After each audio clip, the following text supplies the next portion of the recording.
आणि यानंतर एक महत्त्वाची अपडेट सविस्तर पाहूया। मुंबईहून सोलापूरकडे जाणाऱ्या वंदे भारत एक्सप्रेसवर अज्ञातांनी दगडफेक केली आहे। सोलापूर जिल्ह्यातील जेऊर जवळ रात्री 9:30च्या सुमारास ही घटना घडली। दगडफेकीमध्ये वंदे भारत एक्सप्रेसच्या C11 डब्याची काच फुटली असून सुदैवाने कोणत्याही प्रवाशाला यामध्ये इजा झालेली नाहीये। आफ्ताब शेख आपले प्रतिनिधी सध्या आपल्या सोबत आहेत। आफ्ताब, ही घटना नेमकी कशी घडली आणि जे कोणी हे कृत्य केलंय त्यांचा शोध कसा सुरू आहे?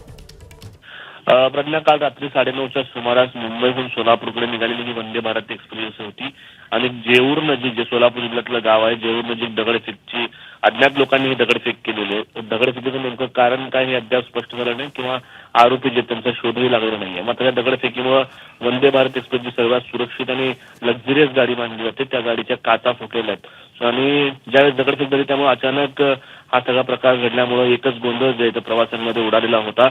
वंदे भारतच्या C11 डब्यामध्ये हा सगळा प्रकार घडल्यानंतर रेल्वे पोलीस तातडीनं पोहोचले। सुदैवाने या घटनेमध्ये कोणी जखमी झालेलं नाहीये, मात्र हे कोणी केलेलं कृत्य आहे केलंय याचा शोध जो आहे तो पोलिसांकडून घेतला जातोय। निश्चित। आफ्ताब, धन्यवाद दिलेल्या माहितीसाठी। एबीपी माझा, उघडा डोळे बघा नीट।